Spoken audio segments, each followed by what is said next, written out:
Kira-kira anak muda sekarang dari 24 jam waktu yang dia miliki, 8 jam dia gunakan untuk tidur, berarti kan ada sisanya 16 jam. 16 jam, baik. Dari 16 jam itu, berapa waktu kira-kira dia menyediakan waktu untuk sang jiwa?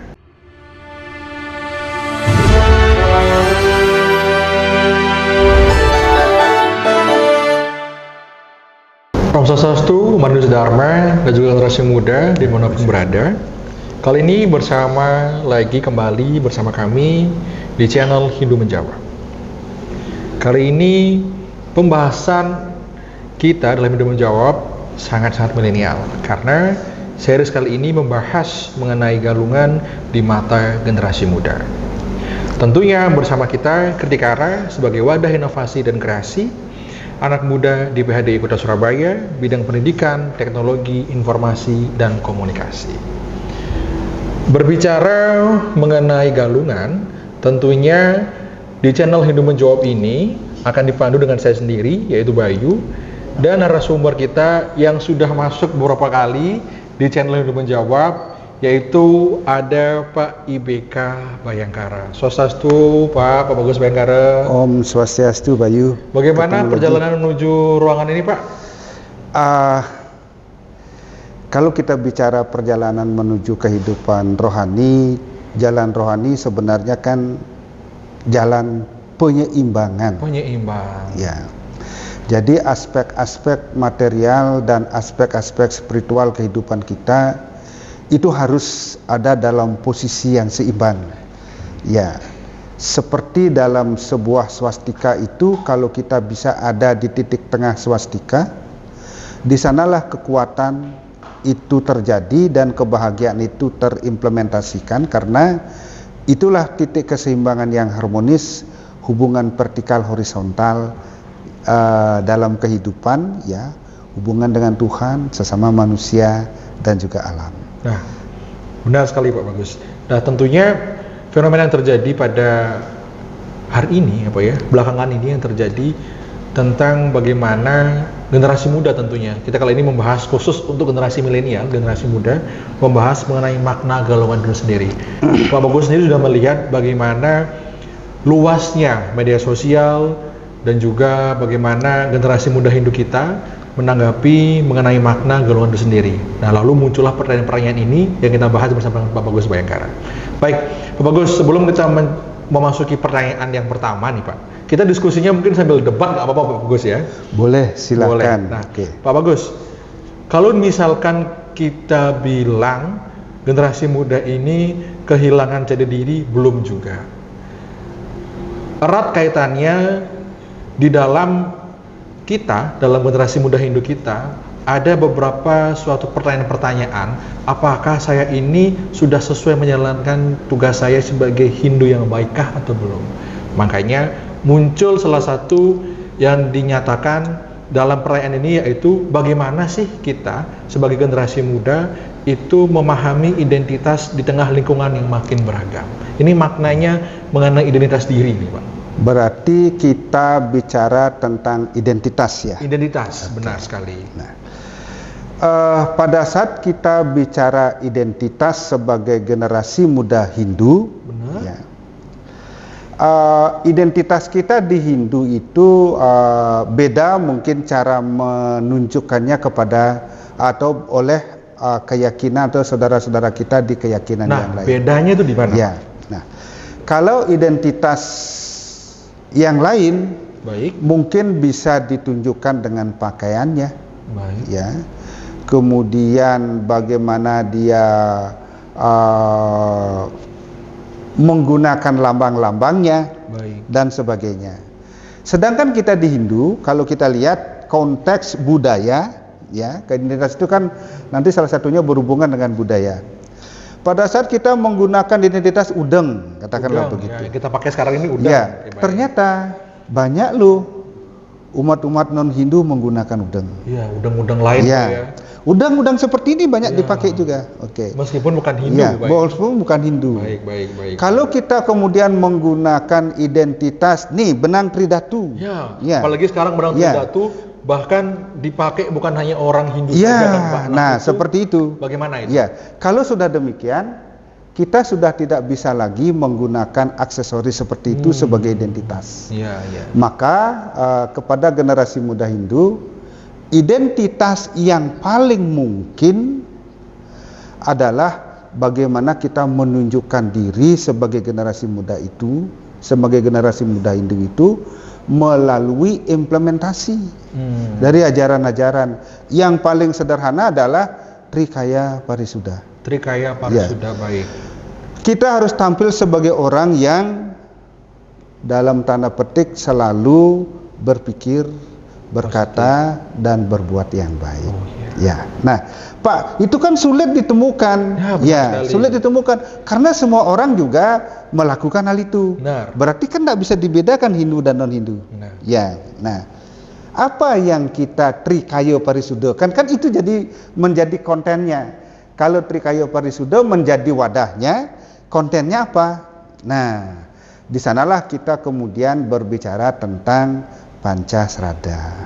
Ya, Pancasrada mengajarkan kepada kita 5 keyakinan dasar itu, bahwa kita percaya kepada Tuhan, percaya kepada Atman, percaya kepada karma, percaya kepada punarbawa, dan tujuan akhir kita moksa. Sepertinya bukan berarti merendahkan yang lain.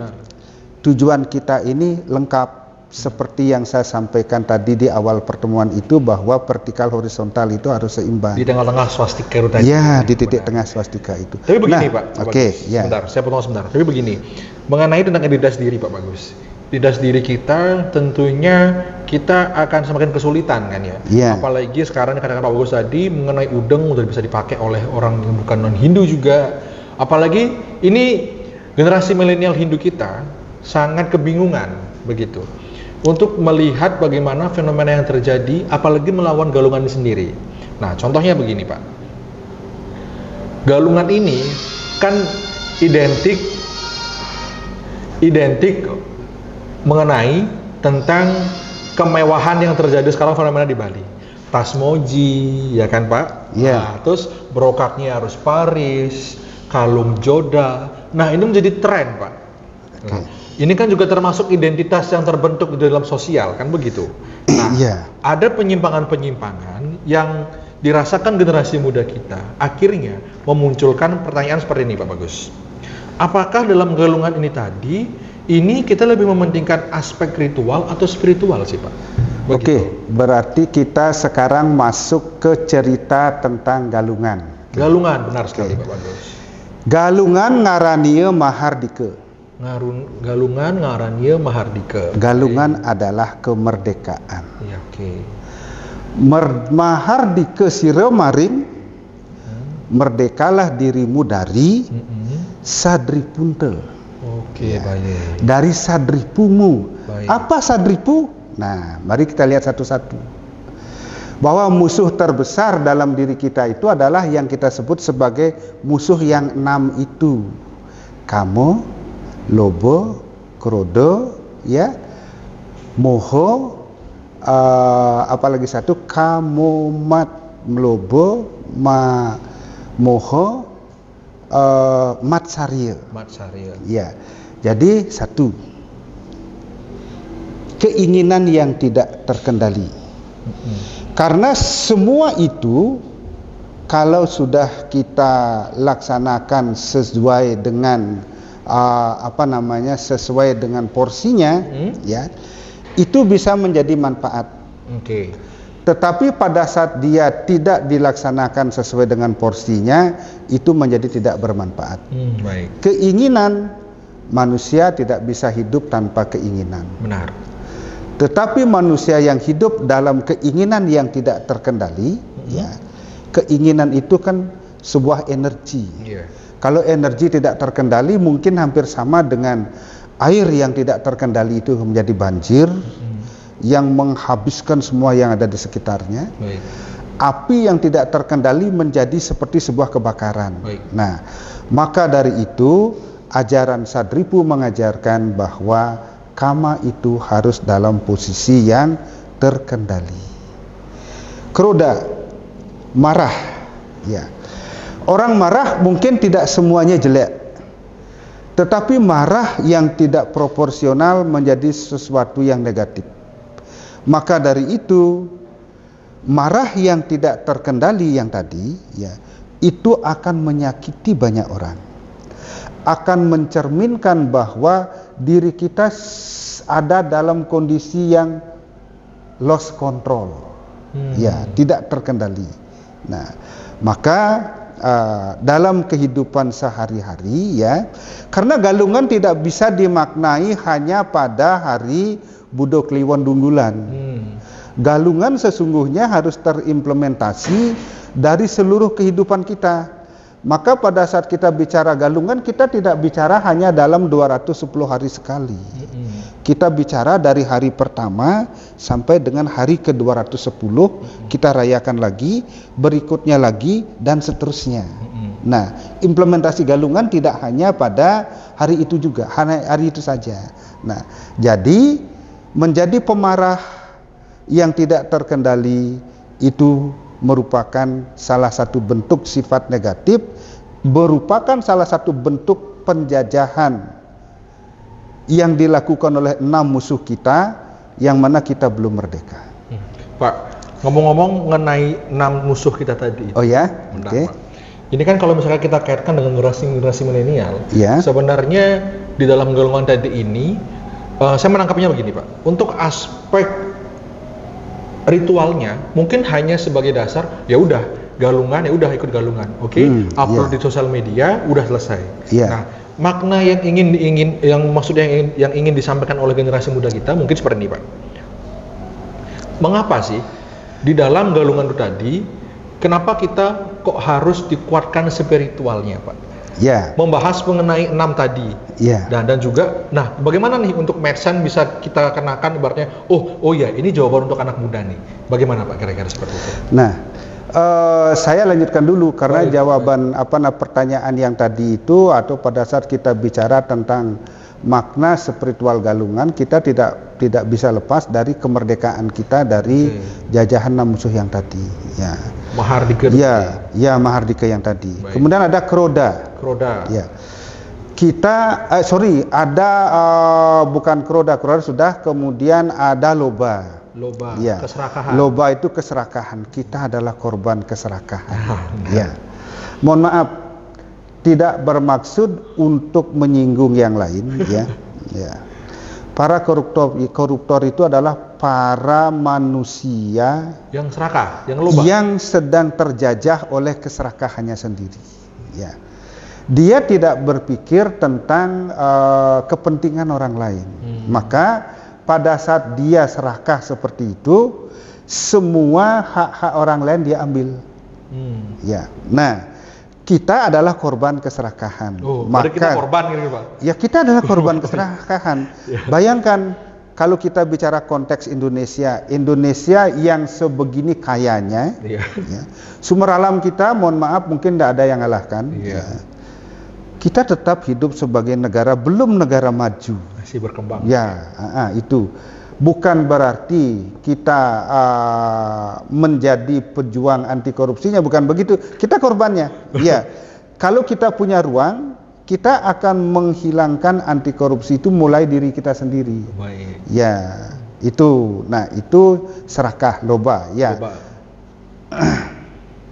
Apa namanya? Loba, kama, loba, keroda, moha. Moha itu kebingungan. Baik. Kebingungan. Orang bingung itu, ya, tidak bisa mengambil keputusan dengan baik. Baik. Kebingungan disebabkan oleh kegelapan. Orang yang ada dalam kegelapan adalah orang yang kurang ilmu pengetahuannya. Baik. Maka kita menyebutnya itu awidya. Ya. Kita harus berpengetahuan. Kemudian mabuk itu banyak. Mabuk apa dulu ini, Pak? Ya, yang paling sering kita temukan adalah mabuk karena minuman keras. Oke.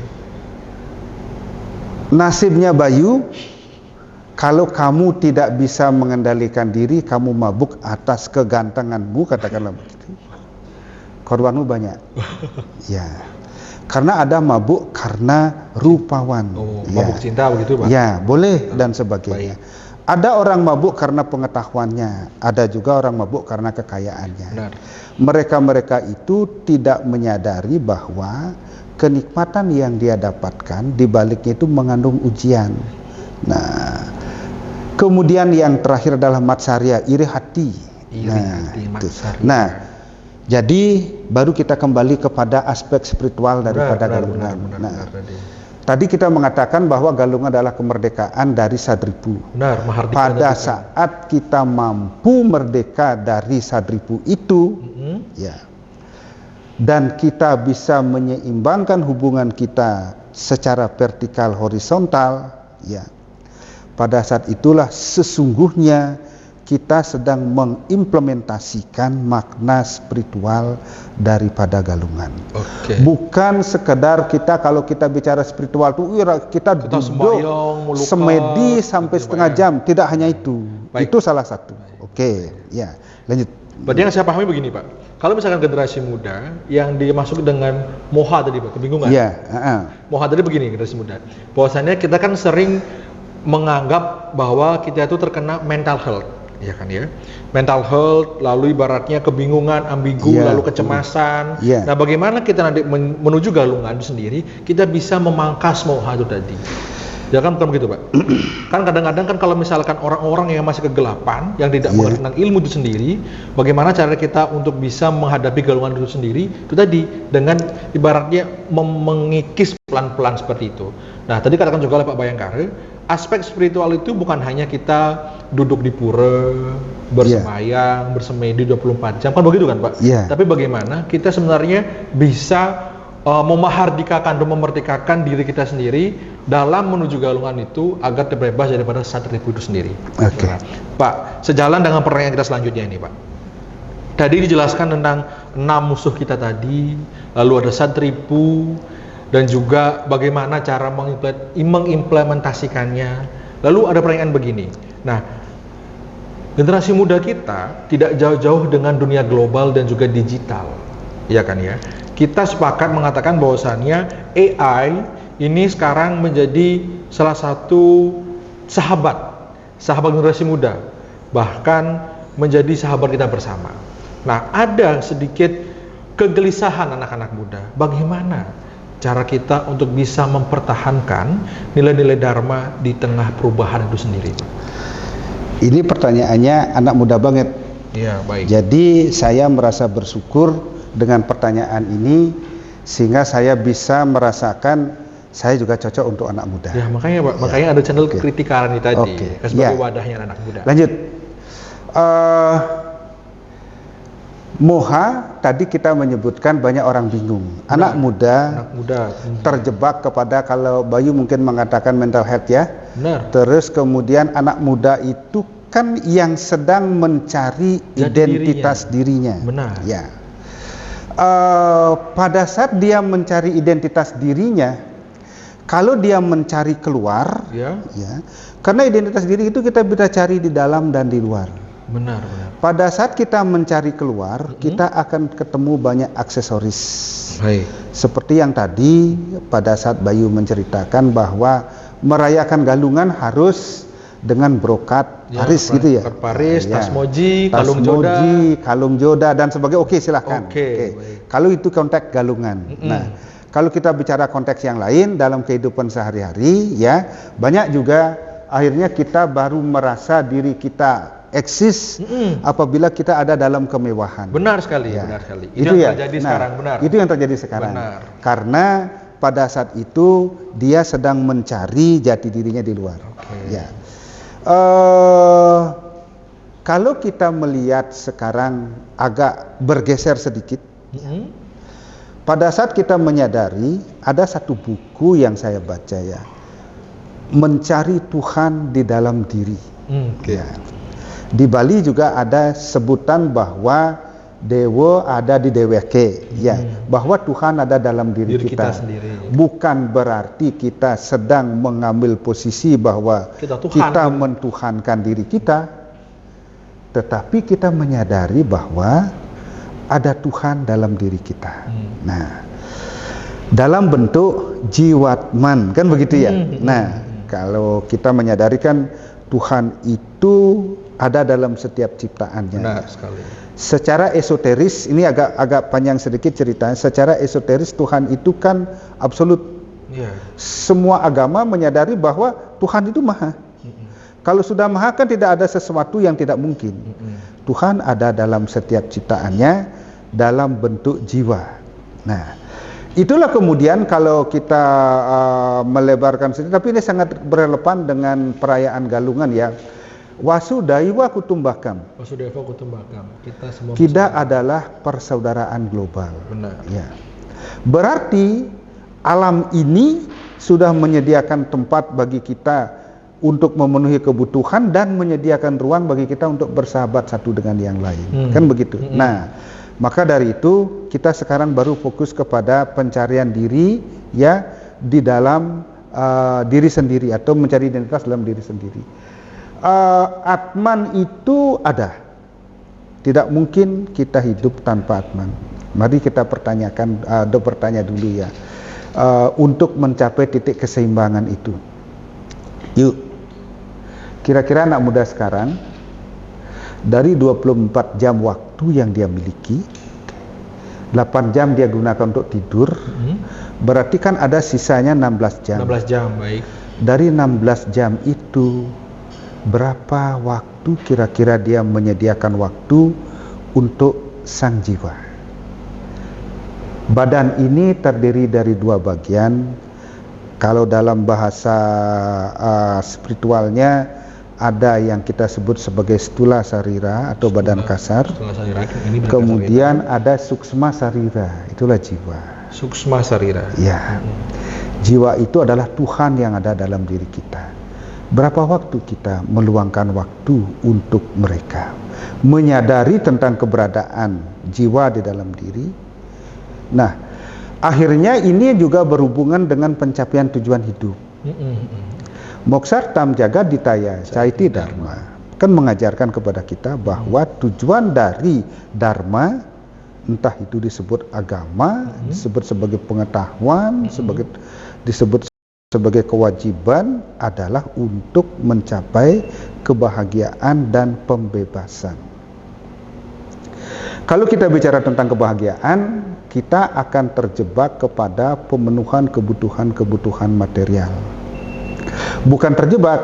Kalau kita terjebak oleh sadripu yang tadi, kita akan terjebak betul. Tetapi kalau kita menyadari kebahagiaan yang kita nikmati itu adalah rasa syukur kita kepada yang maha pemberi, yang maha pencipta, yang memberikan kita kebahagiaan itu, ya, maka kita akan menjadikan kebahagiaan itu di samping untuk memenuhi kebutuhan sendiri adalah manfaat bagi yang lain.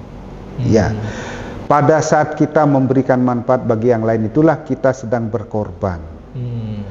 Yadnya adalah korban. Ya. Dan pada saat itulah kita sedang berbagi dengan yang lain, ya. Kita berkorban, berbagi dengan yang lain. Kalau kita sudah berani berkorban, berarti kita sudah berani melepaskan sebagian dari kenikmatan kita untuk kenikmatan yang lain. Nah, itu adalah bagian dari jalan menuju moksa. Maka dengan demikian pada saat kita bicara moksa itu kan tidak, moksa itu bukan hanya dicapai pada saat orang meninggal. Tetapi apabila kita bisa membebaskan diri dari keterikatan-keterikatan itu sekecil apapun. Nah, kemudian kembali kepada pencarian identitas dalam diri. Jadi dengan menyadari bahwa diri kita terdiri dari 2 bagian, ya, stula dan suksma. Stula sarira dan suksma sarira, ya, badan material dan badan non material atau jiwa, ya. Itulah yang menjadi petunjuk bagi kita, ya, bahwa hidup ini bukan hanya materi, ya. Kesadarannya seperti itu. Implementasinya bagaimana? Nah, Kalau kita bicara implementasi banyak. Ya. Contohnya Pak, yang sangat erat dengan anak muda. Contohnya. Yang sangat erat dengan anak muda.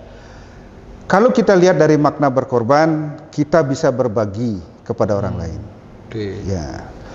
Pada saat kita bicara dari segi bagaimana kita menyadari keberadaan jiwa di dalam badan kita, ya. Nah, ada ruang-ruang tertentu bagi kita untuk berkontemplasi. Salah satunya, ambillah waktu satu hari itu, kan kita punya 16 jam tadi 16 jam. ya. 8 jam tidur. Ya, 16 jam itu, dari 16 jam itu ambillah satu bagian. Kalau 10%-nya kemudian 1,6 jam kan? 1,6 jam untuk melakukan kepentingan itu. Menyadari keberadaan beliau dalam diri kita akan menjadikan diri kita lebih lengkap, ya. Ada pada titik keseimbangan yang tadi, ya. Loh, itu kan teorinya. Nah, bagaimana implementasinya? Mari kita tanya. Pada saat orang itu setelah dia melakukan entah itu namanya meditasi, entah itu semedi atau bersembahyang, silahkan. Ada nggak perubahan rasa dalam diri kita? Kalau saya sih menyadari pada saat kita sampai pada titik itu, saya seperti mendapatkan manfaat. Beban-beban yang ada dalam pikiran saya itu seperti berkurang. Nah, itu berarti kalau kita lihat pada saat kita sembahyang, kita kan menginduksikan Atman dengan Parama Atman, ya. Maka sembahyang kita yang pertama adalah Om Atma Tatwatmu Sedang Memsuah. Ya Tuhan, kalau dalam bahasa sekarang ya, sambungkanlah Atman saya ini dengan Parama Atman. Terinduksi. Dalam bahasa orang-orang elektronik itu jadi gelombang elektromagnetik yang ada di Buana Agung dan Buana Alit yang ada dalam diri kita itu terinduksi. Itu menjadi kekuatan yang sangat besar, menjadi kalau dibilang energi yang sangat besar dan menyelaraskan kemudian aspek-aspek material dan non material dalam diri kita. Nah, itu kalau kita mencari identitas ke dalam diri sendiri. Baik. Jadi dengan demikian seimbangkanlah kemudian mencari identitas dalam diri sendiri dan di luar diri sendiri. Pak, tadi sebenarnya belum terjawab nih Pak. Ya. Nilai dharma tadi kan bisa berbagi juga kan ya. Nah, kalau misalkan dalam milenial itu kan generasi muda kita ya sekarang. Ya. Apakah untuk lebih cerna memahami isu berita terkini untuk tidak terprovokasi, itu juga termasuk salah satu ujaran kebencian misalkan. Itu apakah juga bisa termasuk untuk kita bisa mempertahankan nilai dharma? Kan banyak kadang-kadang generasi muda gede terprovokasi dengan berita-berita ibaratnya belum tentu kebenaran itu ada. Otomatis kita akhirnya melakukan cyberbullying nih, gitu Pak ya. Cyberbullying, ikut hate comment kan ya, komen tidak pantas di media sosial. Betul. Sebenarnya itu kan hal yang tidak sesuai dharma kan begitu. Mencemooh gitu kan ya. Begitu. Ibaratnya dari kalau misalkan Bapak bilang bahwasannya dewa itu Tuhan ada di dalam diri kita. Nah, bagaimana esensi itu terjadi apabila kita tidak mendasari bahwasannya dalam diri kita itu ada Tuhan gitu. Pertama, saya mengajak menyeimbangkan antara unsur-unsur spiritual dan material. Dan material. Oke, kita konekkan jadi satu. Kita seimbangkan itu. Baik. Dengan berbagai cara, karena setiap generasi caranya bisa berbeda. Benar sekali. Ya. Kalau saya, mungkin generasi saya karena saya sudah tua ya, cara saya mengimplementasikan berbeda. Kalau anak-anak mungkin dengan cara yang lain. Nah, kalau di era Bapak bagaimana? Di era Bapak generasi saya mungkin lebih mengarah kepada bagaimana saya melakukan kontemplasi lebih banyak. Begitu. Nah, contohnya Pak? Ya, contoh. Mohon maaf. Kontemplasi itu kan hubungan individu ya. Ya. Jadi seseorang itu punya waktu tertentu atau pada waktu-waktu tertentu dia melakukan komunikasi dengan dirinya. Ya. Komunikasi dengan diri itu bukan berarti kita harus jadi orang sakti, bukan begitu. Berarti kalau misalkan dalam komunikasi diri itu namanya ada self talking, berbicara dengan diri kita. Tapi gitu. jangan kami sendiri nanti dibajak ke rumah sakit.